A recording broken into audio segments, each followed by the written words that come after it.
새학기를 맞아서 서울의 한 대학에서 학생들의 성희롱성 행사가 진행돼 논란이 일고 있습니다. 지난달 말입니다. 서강대 경영대 신입생 209명이 참석한 오리엔테이션 디프리 행사가 있었는데요.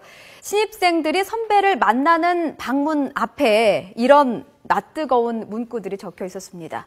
이뿐만이 아니고요. 방마다 지켜야 할 규칙도 있었는데요. 여자 신입생이 방에 입장하기 위해서는 여성 아이돌 그룹의 안무인 골반을 흔드는 섹시한 춤을 춰야 했고요. 제일 어린 후배가 이성 선배랑 노래 한 곡 부르기, 또 선배를 그윽한 눈빛으로 바라보기 같은 이 민망한 내용의 조건들도 있었습니다. 갓 고등학교를 졸업한 신입생들, 설레는 마음으로 선배들을 만나러 왔을 텐데 얼마나 놀랐을까요?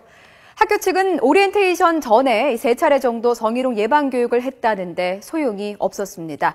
한동안 교수들의 성추행 사건이 잇따랐던 대학가. 이번에는 학생들의 성희롱 논란까지 불거졌습니다.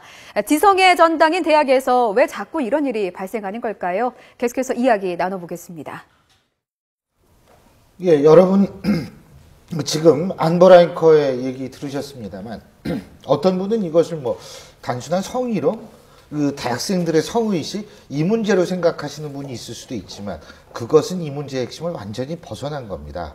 저는 이 문제의 핵심이 2가지라고 생각합니다. 첫째는 교육부에서 그렇게 학교 안에서 하라는 오리엔테이션, 이걸 왜 바깥에서 했는지, 물론 이 학교만 그런 건 아니에요. 거의 대부분의 학교들이 학교와 교육부의 얘기를 듣지 않고 학생에서 자체적으로 밖에서 했습니다. 두 번째는 뭐냐면 딸 키우는 아빠 입장에서 볼 때 이렇게 해가지고 아이들을 대학에 보낼 수 있을까요? 바로 이런 2가지 문제 때문에 저희가 심각한 문제라고 생각합니다. 이건 심각한 사회 문제라고 생각하기 때문에 이 문제를 짚어보려고 하는 겁니다. 자, 교수님. 네.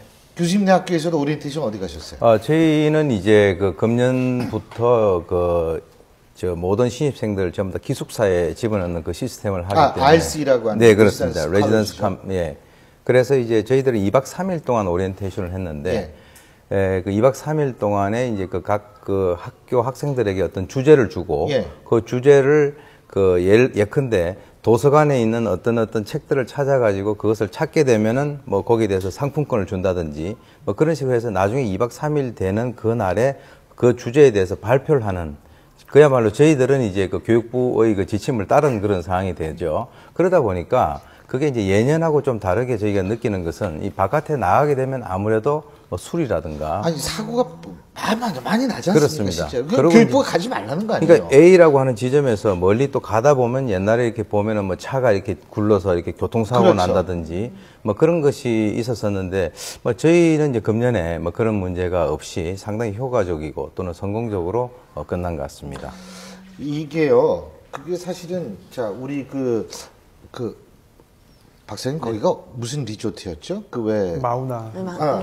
그 리조트 지붕 가라앉은 사건도 있었지 않습니까? 그것도 OT거든요. 그러니까 교육부의 입장에서 볼 땐 OT라면 아주 노이로제가 걸려있는 거예요. 이게 사건, 사고가 하도 나니까. 술 먹다가, 이 사망한 학생도 있고, 이렇게 되니까. 교육부도 가지 말라고 그래요. 대학도 가라는 학교가 없어요. 가지 말라고 얘기를 하는데, 학생에서 가겠다 그러면 이게 어떻게 할 수가 없는 상황이거든요. 저는 이게 오리엔테이션을 가고 안 가고의 문제가 핵심 문제는 아니라고 봐요. 예. 이 사람들 오리엔테이션 간다 그래서 이렇게 놀고 오리엔테이션 안 간다 그래서 이렇게 놀까요? 학교 안에서는 이런 일은 저는 마음의 속이 있는 거죠. 예. 그러니까 저는 근본적으로 뭐냐면은 우리나라에 앞서 대학을 지성의 전당이라고 얘기를 했는데 이제 그렇게 너무 강조할 필요가 없어요. 지성의 전당은 옛날에 사라져버렸습니다. 지금의 대학이 어느 수준인가를 보여주는 데는 단적인 대목이다. 그러니까 저도 아이들 지금 학교도 학다니고 있습니다만은 그 대학에서 뭐를 배울 것인가에 대해서만큼 이제는 우리 어른들이 기대할 만큼은 이미 완전히 무너져 버린 것 같아요. 봐보세요. 좋은 대학에 신입생들한테 하는 것이 골반을 흔드는 섹시한 춤을 추라, 3초 이상 스킨십 해라, 섭외를 거룩한 눈으로 바라보라. 이 말하기도 부끄러울 정도로 이것이 현실이라고 얘기하면은 이 사람들이 자, 우리는 학교에서 오리엔테이션하면 이런 거 안 하고 건강하게 순천 대학교처럼 책 찾아오고 밖에서 나가니까 이렇게 놀자. 그건 아니라고 본다. 이 사람들의 정서 속에는 이미 이렇게 타락한, 어떻게 보면 지성을 포기한 듯한 이런 것들이 이미 상당 부분 내재되어 있는 것이다. 그것을 우리가 질타하지 않고 그 문제를 가지고 교육의 본질을 봐야 될 것이지 OT 자체를 좀 문제로 보지는 않아요. 해당 학교 학생회에서는 사과문을 발표를 하고 학교 측은 진상조사에 들어갔습니다. 예? 그런데 저는 제가 걱정되는 부분이 물론 이건 걱정이라는 표현이 맞지 않을 수도 있는데 한 학교에서 이게 터져버리면 다른 학교에 OT를 갔는데 다른 학교에서도 유사한 수치감을 느꼈던 여학생들이 문제 제기를 할 가능성이 전 있다고 보거든요. 이거 배제할 수가 없다. 이게 도미노 현상이 일어나는 것 아닌가. 예? 어떻게 이거 여성으로서 예. 그리고 뭐 이제 예. 어떻게 보세요 이거를? 근데 말씀하신 것처럼 성희롱 예방 교육 3번이나 시켰다는데. 대학 교수와 학생 사이에서도 이런 문제가 있었죠. 근데 예. 저희가 이렇게 여기서도 많이 다뤘었지만 다루게 되면 숨어 있던 암수라고 저희는 표현을 하는데 그런 것도 드러나서 이제 신고를 하고 왜냐하면 저희 생각하기엔 이런 부분은 교수님하고 관계에 있어서는 갑을의 관계였기 때문에 문제 제기를 해봤자 소용없을 거다 이렇게 생각했던 경우가 많거든요. 예. 그래서 근데 이렇게 사회 공론화되고 처벌을 받는 예를 보면 또 신고를 하게 되죠. 근데 이 경우도 마찬가지인 것 같습니다. 지금 저희가 여러 가지 사례가 있었는데 학생들끼리 뭐 어느 대학 모 명문대 의대에서도 그 MT를 가서 성폭행도 있고 이랬을 경우에 그것도 잘 밝혀지지 않았고 또 어떤 경우에는 나중에 밝혀져서 밝혀졌는데도 학교를 그냥 같이 다니게 한 학교의 경우도 있었고 또 이런 부분도 있는데요. 근데 지금 사실 이렇게 되면 이 학생들이 이 결정을 한 학생의 선배들하고 학교를 같이 다녀야 되는 거 아닙니까? 선배랑 후배랑 이 여학생들 수치심을 느꼈던 여학생들이요. 그래서 이런 부분은 지금 빨리 문제 제기를 해서 이 부분을 좀 해결을 해야지 학교를 같이 다니면서는 또 더 어려워지는 부분도 있고 이게 무뎌지는 부분도 있을 것 같거든요. 그리고 교수님이 말씀하셨던 것처럼 이제 우리 진행자님께서 말씀하셨던 것처럼 다른 학교에서도 이 사례가 없었다고는 아무도 보장을 못하지 않겠습니까? 그렇죠. 있을 수가 있다는 거죠. 왜냐하면 이게 항상 좀 모방이지 새로 생각해내는 게 오히려 어렵잖아요. 그렇기 때문에 딴 학교의 사례도 있었을 거기 때문에 뭐 이런 방송을 시청하는 사람들 중에 이런 일이 있었으면 지금 하루빨리 좀 신고를 하고 문제 제기를 하는 게 오히려 더 피해를 최소화할 수 있고 이걸 예방할 수 있고 그런 그 효과가 있으니까 이 부분에 대해서 좀 문제 제기를 할 필요가 있다고 생각합니다. 이거는요 대학에 있는 사람뿐만 아니라 부모로서 이거 진짜 사소하게 가십성으로 넘어갈 수 있는 문제가 아니거든요. 이게 심각한 문제거든요. 제가 볼 때는. 근데 이거 성희롱 예방 교육을 3번이 됐다고 그러는데 이 성희롱 예방 교육이 효과가 없었는지 아니면 교육이 그렇게 심층적이지 못했는지 저는 어떤 건지 모르겠어요. 네, 실제로 어떤 내용의 교육이 있었는지를 지금 확인할 수 없기 때문에 약간 좀 말씀드리기가 좀 부적절한 측면도 있습니다만 일단 3번이나 걸쳐가지고 했음에도 불구하고 이런 일이 생겼다는 걸 볼 때 뭐 첫 번째로는 그 프로그램 자체가 좀 부실하지 않았겠느냐 그런 우려가 좀 되고요. 또 두 번째로는 아무리 좋은 교육 프로그램을 만들어서 열심히 좋은 강사가 한다 하더라도 학생들이 받아들이는 그런 마음가짐이 없다고 한다면 뭐 이제 그 신학기를 맞아서 신입생, 이제 고등학교를 졸업하고 대학교를 이제 처음 시작하지 않습니까? 그렇다면 정말 해방감도 느끼고 싶고 일탈행동도 하고 싶은 건 이해가 갑니다. 하지만 그런 걸 다 감안해서 어떠한 그 실효적인 교육을 했어야 되는데 그러한 교육이 이루어지지 못한 것이 좀 안타깝고요.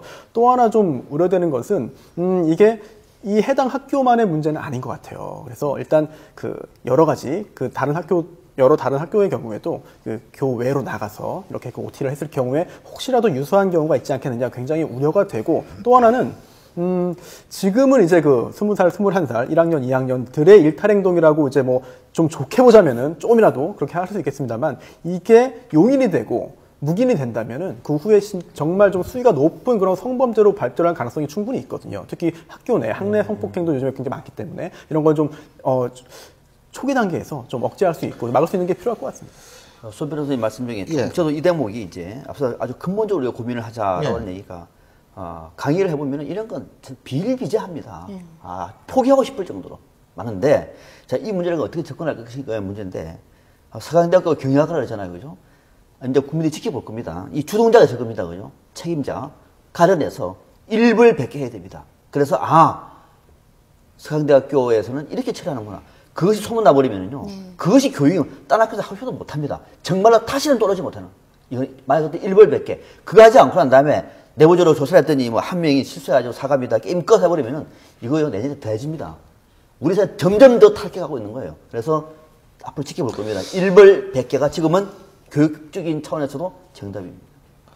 근데 제가 아까 교수님께 맨 처음에 그걸 여쭤본 게 사실은 이 학교에서도 굉장히 고민거리예요. 근데 우리 시청자 여러분께서 이런 생각하실 거예요. 아니 학교에서 못 가게 하면은 애들이 못 갈 거 아니냐. 절대로 대학생 애들이 말 안 듣습니다. 말 안 듣고요. 이게 참 답답한 게 뭐냐면 말을 안 들어요. 왜 자기네도 성인이다 이거죠. 근데 사고가 터지면 미성년이 돼요. 네. 왜 광고에 그런 네. 광고 있죠? 네. 딱 남자가 멋있게 뒤로 백하다가 쿵 하고 딴차하고 박으니까 그때 갑자기 문 열고 나오는데 점점점 작아서 애가 엄마 어떻게 하고 나오는 그 광고 있지 않습니까? 지금 대학생들이 지금 저 아주 유사한 모습을 갖고 있다고 개인적으로 생각을 해요. 제 20년 가까이 교수 생활하면서 제가 느낀 거거든요. 그래서 정말 학교도 답답하고 교수님들도 답답합니다. 예? 사실 교수님, 야, 니네 어떻게 하냐? 그래, 잘 갔다 와라고 얘기하는 교수님들 없어요, 사실은. 사실 신체는 성인이지만 사고는 아직 진정한 어른으로 성장했다 보기 어렵기 때문에 사실은 스승과 어른의 역할이 필요한 거겠죠. 그래서 일단 보도가 됐으니까 앞으로 이제 계속적으로 이제 MT가 또 시작이 됩니다. 각 학교에서. 과총 MT가 네, MT, 학년 MT 등등이 있는데 제가 볼 때는 이런 것들을 하나의 어떤 사고 사례로 해서 학생들에게 이걸 갖다가 한번 실질적으로 각 학교에서 보여주고 이제 앞으로 자꾸 고쳐 나가야죠. 어떻게 보면은. 예, 그래서 이제 아까 박사님도 말씀하셨습니다만은 일벌 100개도 저희가 해야 되겠지만 이제 자꾸 이제 이런 것들을 가지고 하나씩 사회가 정화돼 나가는 그 과정이 있다. 저는 그렇게 생각을 합니다. 근데 저는 꼭 하나 말씀드리고 싶은 게 아까 말하다가 제가 이 부분을 놓친 것 같은데 여학생들이 이런 부분에 대해서 문제 제기할 때 수치심을 느낄 수 있거든요. 그러니까 이런 거는 좀 참고 지나갔어야 되는 거 아닌가 이렇게 얘기할 수도 있고 이렇기 때문에 지금 이제 오히려 이게 논란이 되고 이렇기 때문에 사실 이 부분은 법적으로 어느 정도 처벌을 해야 되냐 좀 논란이 있는 정도의 문제인데 손 변호사님 말씀하신 것처럼 이거에서 처벌을 많이 받지 않고 일벌백계 되지 않고 그냥 유야무야 사과만 하고 넘어가면 이 사람이 잠재적으로 더 강도가 높은 성범죄자가 될 수도 있고요. 그리고 여기에서 피해를 입은 여학생들도 마찬가지예요. 여기서 참고 넘어갔어야 된다. 이렇게 훈련이 되면 다른 이제 직장에 가서도 사회에 나가서도 아니면 강도가 더 높은 거에 대해서도 내가 잘못했다고 비난받을 수 있으니까 내가 참고 지나가야 되는 게 아닌가 이렇게 생각할 수 있는데요. 제가 드라마 얘기해서 그런데 하우스 오브 카즈라고 오바마 대통령도 좋아했다는 그 드라마를 보면 주인공이 부통령 아닙니까? 근데 부통령 부인이 이제 부통령이 이제 장군한테 별을 달아주는 이제 장군이 된 거를 이렇게 그 기념식 행사를 하는데 장군 얼굴을 보고 깜짝 놀라는데 대학교 때 같이 있다가 데이트 폭행을 당한 거예요. 성폭행을 당한 피해자와 가해자로 만났는데 그때 부통령 부인이 돼서 남편하고 수십 년을 살아와도 남편한테 차마 그 얘기를 못하는 거예요. 나중에 그게 밝혀져서 이제 남편이 화를 내고 그런 게 있었는데 그런 사회적인 지위를 갖고 있는 사람들도 그 수치심 때문에 얘기를 잘 못해서 근데 그 장군도 군대에 있으면서도 또 다른 성폭행 사고를 저질렀던 게 나중에 밝혀지거든요. 그런 사례가 반드시 그런 건 아니지만 확률이 높기 때문에 우리가 알겠습니다. 피해자와 가해자를 다 배려해서 일벌백계 해야 할 것 같습니다. 참고적으로 OT 안 보낸다고 해서 대학생활 못하는 거 아니고 총 MT 안 간다고 해서 큰 문제 생기는 거 아닙니다. 자, 어쨌든 지금 그리고 손 변호사님 이건 좀 다른 문제인데 조현아 전 대한항공 부사장이 미국 현지에서 이 피해를 받은 여승무원으로부터 100만 100억 원인가요? 계산이 안 돼. 소송당했더라고요. 네, 그렇죠. 사실 우리나라에서 민사소송을 제기할 수도 있죠. 그런데 미국에서 재판하는 것을 선택을 했습니다. 여러 가지 예측이 가능합니다만 첫 번째로는 일단 우리나라에서는 사실 위자료라는 개념이 굉장히 좀 금액이 낮게 인정이 됩니다. 그러다 보니까 우리나라에서 민사소송 해봤자 큰 이익이 없다라고 판단을 해서 좀 이른바 징벌적 손해배상이 인정되기 때문에 손해배상의 액수가 굉장히 클 수 있는 미국에서 특별히 이제 소송을 제기한 것으로 이제 관측이 되고요. 하지만 끝까지 판결 선고가 될지 여부는 좀 미지수고요. 또한 미국에서 이 소송을 진짜로 받아들여서 재판을 진행할지도 약간 좀 지켜봐야 될 것 같습니다만 어쨌든 재판이 받아들여져서 진행이 된다고 한다면 굉장히 큰 이슈가 되기 때문에 대한항공 측에서도 큰 부담이 돼서 어느 정도 조용히 합의가 되는 쪽으로 좀 예상을 해볼 수 있겠습니다. 이렇게 소송을 걸면은 사실 우리나라에서 판결과 미국, 물론 민사와 형사가 비교할 수는 없겠습니다만 좀 우리나라 판결이 너무나 좀 예를 들면 약했다라든지 이런 여론이 또 일 수 있을 가능성은 없을까요? 어떻게 보세요, 교수님? 그게 왜 그러냐면 이제 정신적 피해, 즉 다시 말해서 이제 징벌적 손해배상이라고 하는 그런 차원에서 미국이라고 하는 나라와 우리를 비교를 해보면 이 정신적 피해에 대한 보상이 아무래도 미국이 훨씬 더 액수가 높고 그렇게 되거든요. 그래서 아마 이제 미국에서 그러한 소를 제기한 것은 그런 여러 가지 것들을 고려를 한 거로 보입니다. 즉 다시 말해서 아까 우리 손 변호사님 말씀하셨습니다만은 그런 여러 가지 국제적으로 이제 얘기가 되고 하면 아무래도 이제 대한항공에서는 적절하게 그 당사자를 만나서 여러 가지 측면에서 이제 원만하게 해결을 하려고 하는 그러한 어떤 시도를 하지 않을까 그렇게 생각이 되는 것이죠. 근데 박찬진 사무장도 그러면 걸 수 있는 거 아니에요? 이론적으로는? 이론적으로는 할 수 있죠. 근데 지금 형사소송에서도 그 공탁금을 조현아 전 부사장이 공탁금을 이제 그 법원에 공탁금을 걸어놨거든요. 그거는 이제 형사소송 재판에 있어서 피해 변제를 하려고 하는 합의를 하려는 노력을 하고 있다 이런 걸 보여주는데 그 액수가 아마 그 두 사람에 대해서 박창진 사무장에 대해서 1억, 다른 이제 여자 승무원에 대해서 1억 2억을 아마 했다고 저는 들었는데요. 근데 지금 말씀하신 것처럼 미국에서 소송할 땐 속가가 지금 엄청나지 않습니까? 근데 뭐 소송을 통해서든 아니면 합의금을 통해서든 금액이 나오고 그 금액이 이제 이 공탁금하고 뭐 단순 비교는 어렵겠지만 비교를 했는데 차이가 많다 이러면 이 부분에 대해서 다시 징벌적 손해배상이나 이런 데 대해서 사회적으로 좀 관심을 받게 되지 않을까 그런 생각이 듭니다. 알겠습니다. 미국 같은 경우에는 항공안전과 관련해서는 징벌적 손해배상이 가능할 정도로 엄격하기 때문에 미국에서 재판할 수 있는 근거는 속주주의이기 때문에 될 수 있잖아요. 뭐 제가 보더라도 미국에서 민사소송 그런 것은 당연한 이치다.